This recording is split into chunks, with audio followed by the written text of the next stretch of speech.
Hello friends, நம்ம அந்த synthesis of sentences அந்த இதில் கிராமர் டாப்பிக்கில் இன்றைக்கி நம்ம வந்து 2 சிம்பிள் சென்டென்ஸை எந்த டைப்பில் நம்ம ஒன்றா சேர்த்து எழுத போகிறோம்னா அட்வர்ப் டைப்பு. 2 சிம்பிள் சென்டென்ஸை கொடுத்துருவாங்க. அதை வந்து அட்வர்ப் யூஸ் பண்ணி ஒரே சிம்பிள் சென்டென்ஸாக எப்படி மாற்றுறது அப்படின்னு பார்க்கலாம் வாங்க. சரி, அதுக்கு முன்னே கொஞ்சம் நம்ம சேனலை கொஞ்சம் சப்ஸ்கிரைப் பண்ணுங்க ஃப்ரெண்ட்ஸு. கொஞ்சம் கமெண்ட் பாசிட்டிவாக போடுங்க ஃப்ரெண்ட்ஸ். சரி, போகலாங்களா? ஃபஸ்ட்டு வந்து பாருங்கள். C answered all questions. அவள் எல்லா கேள்விகளுக்கும் பதிலளித்தாள். This was rude. இது மரியாதையற்றதாக இருந்தது. அவள் அனைத்து கேள்விகளுக்கும் பதிலளித்தால் இது மரியாதையற்றதாக இருந்தது. இப்படி 2 சிம்பிள் சென்டென்ஸை கொடுத்துட்டாங்க. இது 2 சேர்த்து ஒரே சிம்பிள் சென்டென்ஸாக அட்வர்ப் டைப்பில் எப்படி மாற்றி எழுதுறது அப்படின்னு பார்க்கலாம் வாங்க ஃப்ரெண்ட்ஸ். இதுக்கு என்ன பண்ணணும்னா அதான் ஒரு டிப்ஸ் மாதிரி சொல்லியிருக்கிறோம் பாருங்கள். 2வது சென்டென்ஸின் கடைசியில் உள்ள ரூட் என்ற அட்ஜெக்டிவை அட்வர்பாக மாற்றி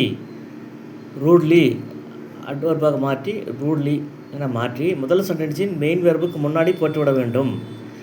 திஸ் வாஸ் ரூடு. அந்த ரூடுன்றது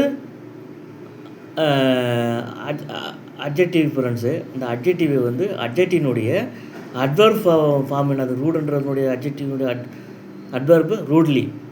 அந்த ரூட்லி எடுத்துகிட்டு போய் மொதல் சென்டென்ஸில் ஆக்ஷன் வெர்ப் இருக்குது ஆன்சர்டு, அதுக்கு முன்னாடி போட சொல்கிறேன். இந்த திஸ்ஸு வாசு இதெல்லாம் விட்டுறலாம். திஸ்ஸு வாசு 2ஐயும் விட்டுட்டு இந்த ரூடுன்ற அட்ஜெக்டிவினுடைய அட்வர்ப் என்னதுங்க? ரூட்லி. அதை எடுத்துன்னு போய் மொதல் சென்டென்ஸில் ஆக்ஷன் வெர்ப் இருக்குது இல்லைங்களா, அதுக்கு முன்னே போட்டு எழுதிட்டிங்கன்னா அது ஒரு சிம்பிள் சென்டென்ஸ் ஆயிரும். எப்படி எழுதலாம் பாருங்கள். She rudely answered all questions. அவள் எல்லா கேள்விகளுக்கும் மரியாதையற்ற முறையில் பதிலளித்தாள். புரிஞ்சுங்களா ஃப்ரெண்ட்ஸு? எப்படி வந்து அட்வர்ப் டைப்பை வந்து சிந்தசைஸ் பண்ணுறது 2 சிம்பிள் சென்டென்ஸ் கொடுத்துட்டா அதை சிந்தசைஸ் பண்ணி கன்வெர்ட் பண்ணி ஒரே சிம்பிள் சென்டென்ஸாக மாற்றி எழுதுறது. அப்படி தெரிஞ்சுக்கிட்டீங்களா? அடுத்தது வந்து அட்ஜெக்டிவ் டைப்னு ஒன்று இருக்குது ஃப்ரெண்ட்ஸ். அடுத்து இதே வீடியோவில் அதையும் பார்க்கலாம் வாங்க. Adjective type. அதுக்கு 2 எக்ஸாம்பிள் பாருங்கள். சி சாய பாய். அவள் ஒரு பையனை பார்த்தாள். Full stop.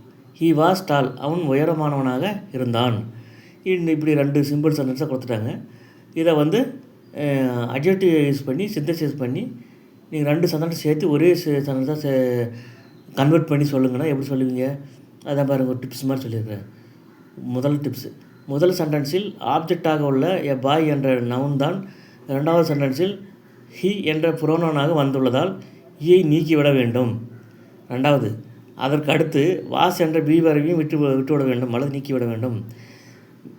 ஹீயும் வாசையும் விட்டுட்டா மீதி என்ன இருக்குது? மீதி இருக்கிற டால் என்ற அட்ஜெக்டிவை தூக்கி கொண்டு போய் முதல் சென்டென்ஸின் ஆப்ஜெக்ட்டுக்கு முன்னாடி எழுதிவிட வேண்டும். டால்ன்றது அட்ஜெக்டிவ். அந்த அட்ஜெக்டிவை தூக்கிட்டு போய் எங்கே போடணுமா? முதல் சென்டென்ஸில் ஆப்ஜெக்ட்டுக்கு முன்னாடி போட்டுருணுமா? அது போட்டுருங்க. சி சாய டால் பாய்ன்னு வரும்.